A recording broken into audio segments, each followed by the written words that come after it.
Film ini mengisahkan perjuangan seorang bocah Yahudi bernama Alex yang terjebak di dalam Warsawa Ghetto saat Nazi memburu dan membantai komunitas Yahudi. Setelah keluarganya terpisah, Alex bersembunyi di pabrik kosong bersama tikus peliharaannya sambil menyaksikan kekejaman tentara Nazi. Ia bertahan hidup dengan memulung, meminum air kotor, dan sesekali keluar demi mencari makanan dan harapan. Dalam pelariannya, Alex bertemu Freddy dan Henry, yaitu dua tawanan yang dikejar tentara Nazi. Ia menolong mereka, dan kemudian merawat Henry dengan bantuan dokter yang diam-diam masuk ke ghetto.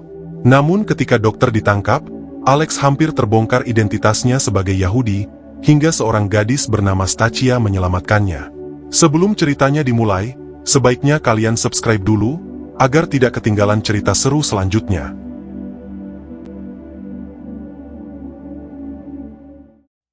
Saat Nazi Jerman mulai menginvasi Polandia, semuanya berubah. Mereka membangun tembok tinggi di kawasan ghetto, seperti sangkar raksasa yang memisahkan kaum Yahudi dari dunia luar. Tempat itu bukan cuma untuk membatasi gerak, tapi juga jadi penjara sementara, sebelum orang-orang Yahudi dikirim ke kamp konsentrasi. Setiap hari Minggu, pasukan Nazi datang membawa lebih banyak orang, dan memilih mereka. Tapi tak ada yang tahu siapa yang akan diambil selanjutnya. Hari demi hari, jumlah mereka makin sedikit. Hanya yang masih kuat bekerja yang dibiarkan tetap hidup. Anak-anak disembunyikan di mana saja, di loteng, ruang bawah tanah, dan bahkan lubang-lubang selokan. Tak ada tempat yang benar-benar aman. Ketakutan jadi teman yang tak pernah pergi. Di tengah semua itu, Alex, seorang anak laki-laki berusaha bertahan hidup. Ia bersembunyi bersama anak-anak lain, sering membaca buku pemberian pamannya, bersama sahabat kecilnya. Alex punya pendengaran yang tajam, mungkin karena rasa takut membuatnya begitu waspada. Ia bisa mengenali suara sepatu bot tentara Nazi dari kejauhan, suara yang selalu datang tanpa peringatan. Suatu hari, puluhan tentara SS Nazi datang lagi. Mereka siap menyeret nama-nama yang ada dalam daftar. Orang-orang panik, dan berlarian mencari tempat sembunyi. Alex sempat bingung, tak tahu harus kemana, sampai akhirnya ia lari ke dalam reruntuhan gedung bersama sahabatnya.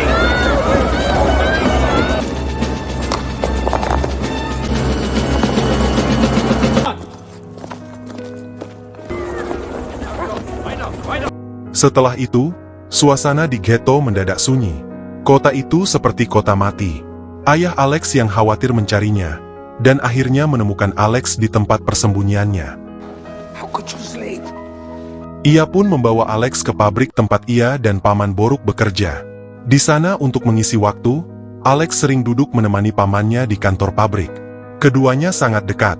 Bersama Paman Boruk, Alex bisa merasa sedikit lebih nyaman, seolah lupa kalau mereka sebenarnya hidup sebagai tawanan.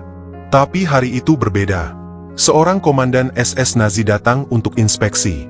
Kemudian ia memanggil Paman Boruk, dan menyuruhnya mengangkat barang berat. Sayangnya, usia Paman Boruk sudah tak muda lagi. Ia berusia 58 tahun, dan tenaganya pun tak seperti dulu. Kemudian ia yang tak kuat, ia pun tersungkur. Sang komandan yang tak peduli, malah memukul dan menendangnya dengan kejam, tepat di depan mata Alex yang mengintip dari tempat persembunyiannya. Luka di tubuh pamannya, entah mengapa terasa juga di hati Alex. Bro, you should stay in the bunker with Alex. Clip. It's called a clip. Dear for a young man to learn how to shoot a... Keesokan harinya proses seleksi kembali dilakukan. Sudah saatnya Alex disembunyikan lebih dalam, yaitu ke bunker bawah tanah bersama anak-anak lainnya. Tapi di dalam sana bukannya merasa tenang, Alex malah main-main dengan tikus peliharaannya, lalu membuat gaduh. Nyonya Green yang mengurus anak-anak itu pun langsung memarahinya. Dan bukannya minta maaf, Alex malah kabur keluar dari bunker, yang membuat Paman Boruk marah besar. Alex! Alex! No. Stop it, Alex. Mr. Rodent. Tak lama setelah itu, beberapa petugas pun masuk ke dalam pabrik. Mereka mulai menyisir tempat itu dan mencari siapapun yang masih bersembunyi. Sayangnya, tak sulit bagi mereka untuk menemukan para penyintas yang tersisa.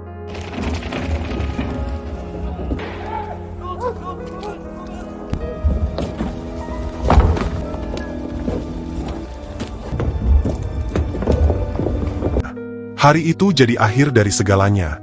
Rombongan terakhir kaum Yahudi disapu bersih dari kawasan ghetto. Tak ada lagi yang tersisa, seolah semuanya dihapus dalam sekejap. Dalam barisan panjang orang-orang yang digiring pergi, terlihat Stefan, yaitu salah satu dari mereka berusaha kabur. Diam-diam ia memisahkan diri dari Alex dan Paman Boruk, dan berharap bisa meloloskan diri. Tapi usahanya pun gagal. Ia tertangkap dan dibawa kembali oleh para petugas.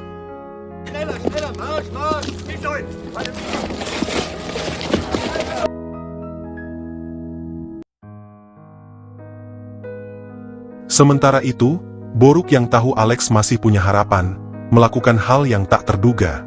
Ia mendorong Alex untuk segera lari. Dengan suara keras, ia berteriak menarik perhatian petugas, agar mereka tak melihat Alex yang mulai melesat kabur. Teriakan itu membuat para tentara Nazi menoleh, dan langsung melepaskan tembakan. Boruk pun tumbang seketika, tapi pengorbanannya tak sia-sia. Alex yang berhasil kabur, berlari sekencang mungkin dan ia menuju tempat persembunyiannya.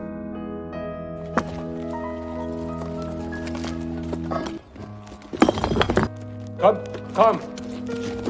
Di balik semua reruntuhan, Alex yang bersembunyi dalam lubang kecil, terpaksa keluar karena tak tahan ingin buang air. Saking sepinya, suara bilasan air dari toiletnya terdengar nyaring, bahkan menggema seolah membangunkan kota yang mati. Ia lalu buru-buru kembali ke dalam lubang. Di sana, ia menemukan sesuatu yang ditinggalkan oleh Paman Boruk, sedikit makanan dan sebuah pistol. Dengan polosnya, Alex mencoba meminum air yang menetes dari saluran pembuangan. Air itu begitu kotor, lalu membuatnya tersedak dan muntah hebat. Dalam keheningan itu, ia teringat pada Snow, yaitu tikus kecil peliharaannya. Tak ingin kehilangan satu-satunya teman yang tersisa, Alex memberanikan diri masuk ke dalam gedung pabrik. Ia menaiki loteng, menelusuri tempat-tempat tersembunyi, hingga akhirnya menemukan Snow. Dan ternyata teman kecil itu masih hidup. Dengan hati yang sedikit tenang, Alex membawa selimut dan bantal ke lubang persembunyiannya. Risky from the cannibals. Di antara rasa takut dan kehilangan, hanya buku dan tikus kecil itu yang tersisa. Hanya itu yang bisa membuatnya merasa seperti anak-anak lagi, meski untuk sesaat. Sesekali Alex keluar dari tempat persembunyiannya, membawa barang-barang kecil yang ia temukan, apapun yang bisa membuatnya sedikit nyaman dan sedikit terhibur.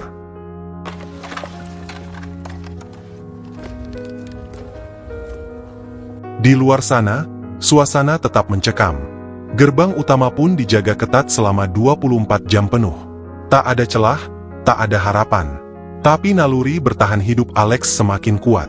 Ia tahu kalau ingin bertahan, ia harus mulai mencari pasokan makanan sendiri. Suatu hari secara tak sengaja, ia menemukan makanan. Wajahnya terlihat semangat, tapi itu tak bertahan lama. Seorang pria tiba-tiba muncul, lalu mendorongnya dan merebut semua makanan yang sudah ia kumpulkan dengan susah payah.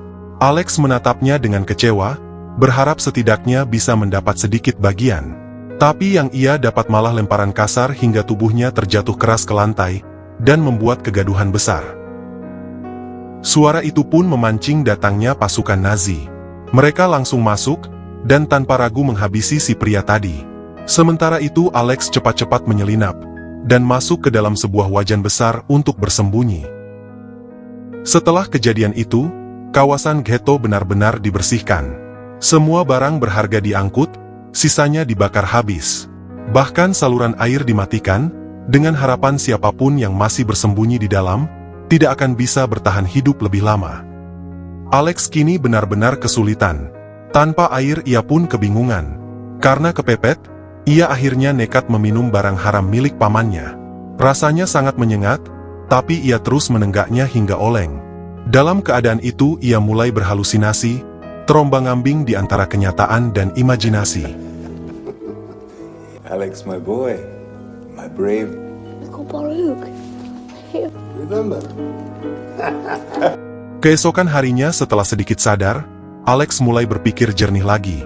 Ia pun mencoba menjelajahi lantai atas dan menemukan wastafel di sana. Sayangnya, tidak ada tangga untuk mencapainya. Tapi itu tak membuatnya menyerah. Ia lalu mencari bahan-bahan yang bisa dipakai, dan mulai membuat tangga sendiri. Butuh waktu dan usaha, tapi akhirnya ia berhasil.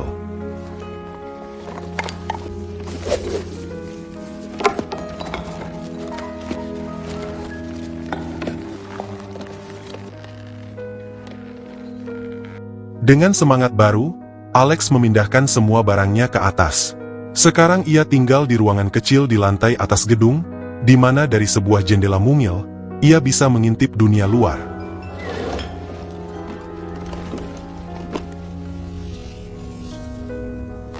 Untuk pertama kalinya setelah sekian lama, ia bisa melihat apa yang terjadi di luar ghetto, dan sebuah pemandangan yang asing, tapi juga penuh makna.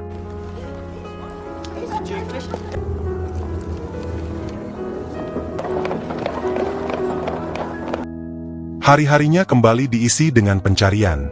Ia terus berburu barang-barang berguna. Tapi suatu hari dari balik jendela, ia melihat pasukan Nazi kembali masuk ke dalam kawasan ghetto. Alex yang panik, langsung lari masuk ke markas kecilnya di atas.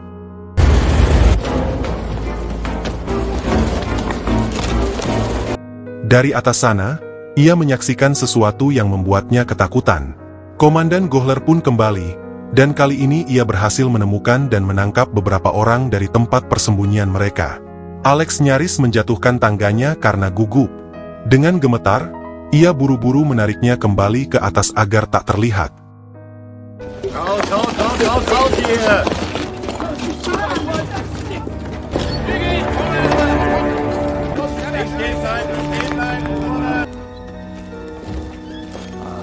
Beberapa waktu setelah itu, Alex menemukan jalan menuju tempat persembunyian lain, yaitu tempat yang lebih aman.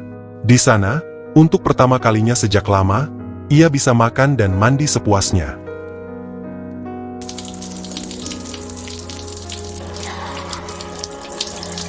Di balik segala ketakutan yang mengekang, hidup Alex masih memberi celah kecil untuk bernapas. Tak lama setelah itu, tentara Nazi kembali datang ke kawasan ghetto, kali ini untuk menyelidiki tempat kejadian perkara. Sepertinya komandan mereka mulai curiga, ia merasa mungkin masih ada orang-orang Yahudi yang bersembunyi di sana. Dan bukannya mencari dengan tenang, mereka justru mengambil jalan pintas, yaitu memasang bom. Ya, mereka benar-benar ingin menghancurkan sisa-sisa kehidupan yang masih tersisa. Situasi pun jadi makin kacau. Lalu sebuah ledakan membuat semuanya panik.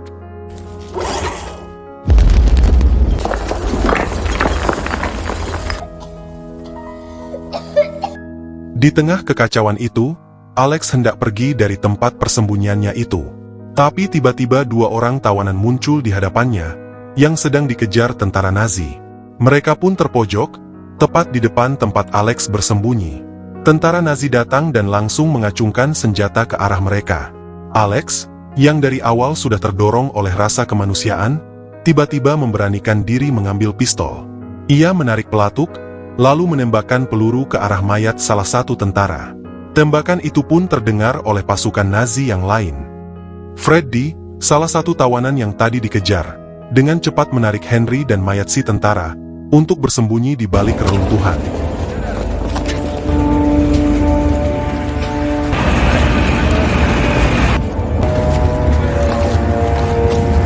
Begitu situasi agak tenang, Freddy buru-buru membantu Henry naik ke tempat yang lebih aman.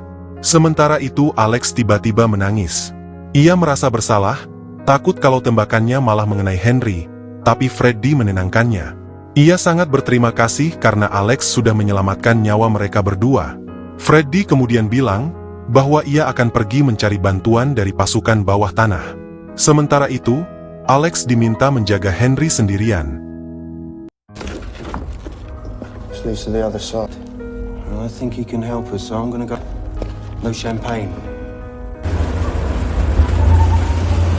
Awalnya Alex kewalahan, Tapi ia teringat ada seorang dokter di seberang gedung.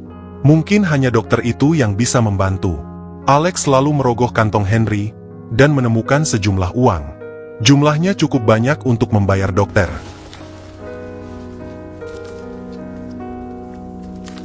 Maka dengan tekad bulat Alex keluar dari ghetto, hal yang sangat berisiko saat itu. Dalam perjalanannya, ia sempat mampir ke sebuah toko roti dan membeli makanan. Di sanalah ia bertemu dengan seorang gadis bernama Stachia, seseorang yang sering ia perhatikan diam-diam dari balik jendela. Kini untuk pertama kalinya, mereka bertemu langsung. Bye, Mr. Hitsuki. Bye-bye, Stasa. Setelah itu, Alex pun berhasil menemui dokter. Ia pun menyodorkan uang dalam jumlah banyak. Sang dokter awalnya bingung, lalu mulai memahami maksud kedatangannya. Untuk menghindari kecurigaan, seorang suster membersihkan tubuh Alex terlebih dahulu, menyamarkannya agar tak terlihat seperti anak dari dalam ghetto. Through the window.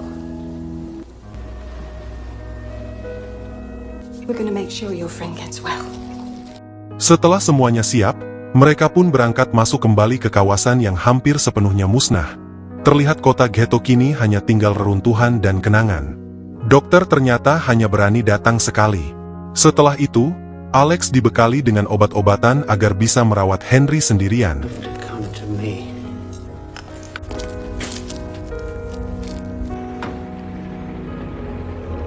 Keesokan harinya, Alex ketakutan untuk menyuntikkan obat ke tubuh Henry yang masih lemah.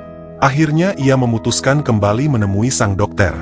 Namun sesampainya di sana, situasinya jauh lebih buruk dari yang ia bayangkan. Dokter telah ditangkap oleh tentara Nazi. Diduga seseorang telah melaporkannya, dan menuduh dokter itu menyelinap masuk ke wilayah ghetto. Untungnya dokter itu tetap menjaga rahasia, ia tidak membocorkan tempat persembunyian Alex. Di sekitar tempat itu, 3 anak tampak mencurigai Alex. Mereka mulai mengikutinya diam-diam. Merasa tidak aman, Alex mencoba menyelinap masuk ke tengah kerumunan orang, berharap bisa menghilang di antara mereka.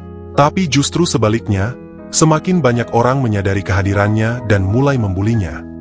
Namun di tengah kekacauan itu, muncul Stachia. Dengan tenang ia berpura-pura mengenali Alex.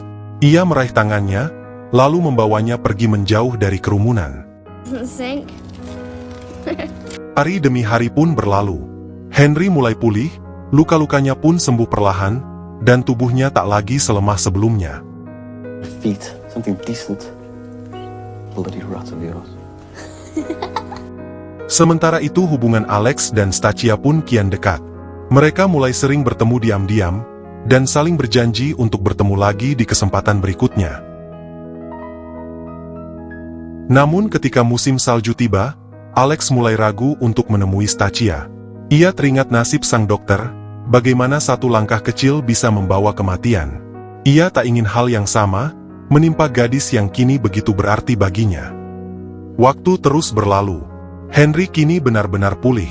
Saatnya tiba bagi Henry untuk pergi, menyusul Freddy dan bergabung dengan perlawanan bawah tanah. Ia mengajak Alex ikut serta, tapi Alex menolak. Ia masih percaya pada janji ayahnya. Masih menunggu, walau harapan itu kian hari kian tipis. Ia yakin sang ayah akan datang menjemputnya suatu hari nanti. Poles and German soldiers in a couple of days. Dad doesn't want a corpse for a son. Good luck. Hari-hari makin sunyi.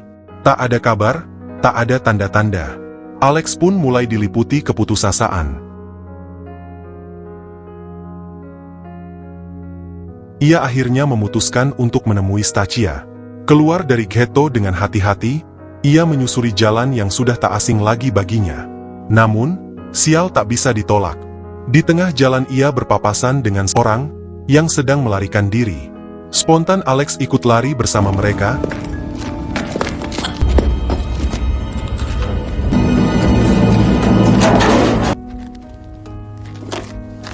Setelah lolos dari kejadian itu, Alex pun pergi ke rumah Stachia. Alex menceritakan semuanya kepada Stachia, tentang statusnya yang kini terjebak dalam ghetto, dan harapannya untuk hidup yang semakin tipis. Stachia dengan suara lembut, menceritakan bahwa besok ia dan keluarganya akan pindah ke rumah pamannya di pedesaan, jauh dari tentara Nazi. Setelah bercerita, sang ibu datang dan mengajak Alex makan bersama mereka. Sambutan hangat dari keluarga Stachia membuat hati Alex merasa ringan. Seakan untuk pertama kalinya, ia merasakan sedikit kenyamanan setelah sekian lama. Bahkan ibu Stachia dengan penuh kasih membelai rambut Alex. Bahkan menawarkan agar ia ikut pergi bersama mereka, meninggalkan ghetto yang penuh kehancuran. Namun Alex hanya diam, dan tidak ada kata yang keluar dari mulutnya. Ia masih terikat pada janji ayahnya, berharap ayahnya akan datang menjemputnya.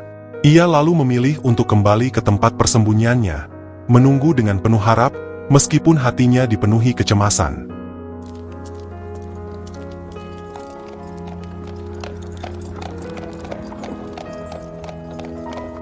Namun harapan itu seakan hidup kembali, ketika terdengar kabar bahwa Jerman telah kalah. Pasukan mereka mulai meninggalkan ghetto.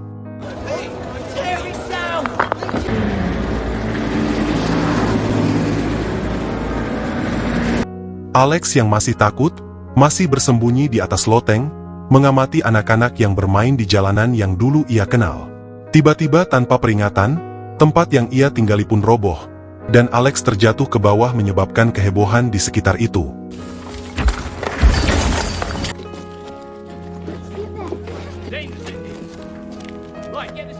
Masih terkejut dan belum sepenuhnya memahami apa yang sedang terjadi, Alex kembali bersembunyi di dalam lubang tempat ia sebelumnya berlindung. Di sana, ia menemukan kenyataan pahit, bahwa sahabat kecilnya yang bernama Snow telah meninggal. Tinggallah Alex sendirian di sana, tenggelam dalam kesedihan yang begitu dalam. Ketika rasa sepi dan kehilangan semakin menghampirinya, ia ingat ayahnya belum datang menjemput.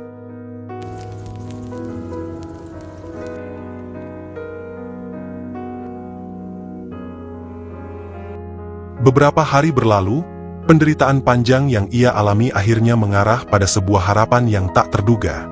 Tiba-tiba sang ayah datang, masih menepati janji yang telah ia buat.